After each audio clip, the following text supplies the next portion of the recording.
স্কুলের প্রথম দিন। বাইরে থেকে দেখলে সে খুব কিউট আর নির্দোষ মনে হয়, কিন্তু আসলে সে এতটা সরল নয়। আগের স্কুল থেকে তার ট্রান্সফার হয়েছিল কারণ সেখানে সে অনেক সমস্যা তৈরি করেছিল। কিন্তু এবার সে নিজের সাথে প্রতিজ্ঞা করেছে যে এখন একদম চুপচাপ থাকবে, কারো সঙ্গে ঝামেলা করবে না, শুধু পড়াশোনা করে ভালোভাবে গ্র্যাজুয়েট করবে। সে খুশিও, কারণ এই স্কুলটা বড় আর বিখ্যাত। তাই সে ঠিক করেছে এবার সে পুরো মনোযোগ দিয়ে পড়বে। কিন্তু স্কুলে ঢুকতেই সে বুঝে ফেলে যে এখানে সব ছাত্রছাত্রীরা অনেক ধনী।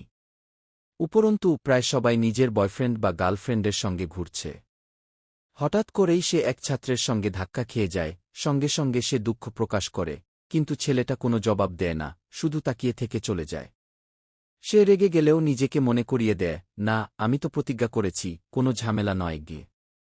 তারপর সে স্টুডেন্ট অ্যাফেয়ার্স অফিসে যায়, নিজের কার্ড দেখিয়ে জিজ্ঞেস করে তার ক্লাসরুম কোথায়। সেখানে সবাই খুব রুট আচরণ করে, কষ্ট করে তাকে বলে কোনো ক্লাসে যেতে হবে।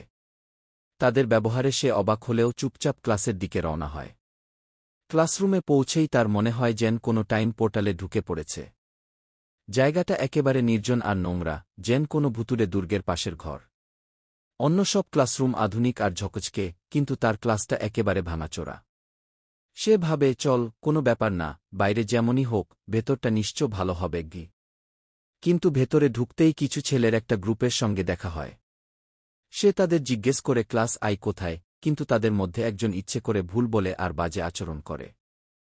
সে অফিস থেকে পাওয়া তথ্য দেখিয়ে বলে যে এই রুমটাই তার, কিন্তু ছেলেগুলো ভাবে নতুন মেয়ে এসেছে, সহজে বোকা বানানো যাবে। তাদের একজন রুডভাবে গালির সুরে অন্য ভুল ক্লাসরুমের দিক দেখিয়ে দেয়। তার রক্ত ফুটতে থাকে, মন চায় ছেলেটার মুখে ঘুষি মারে। কিন্তু সে বুঝে যায় এই ছেলেটা আসলে এক বুলি, অন্যদের ভয় দেখায়। সে অন্য ক্লাসে যায়, দেখে চারপাশে সবকিছু পরিষ্কার, সাজানো গোছানো, সব ছাত্রছাত্রীরা পরিপাটি, একদম খিটপার কি টাইপ পরিবেশ। সবাই তার দিকে তাকাতেই সে অস্বস্তি বোধ করে।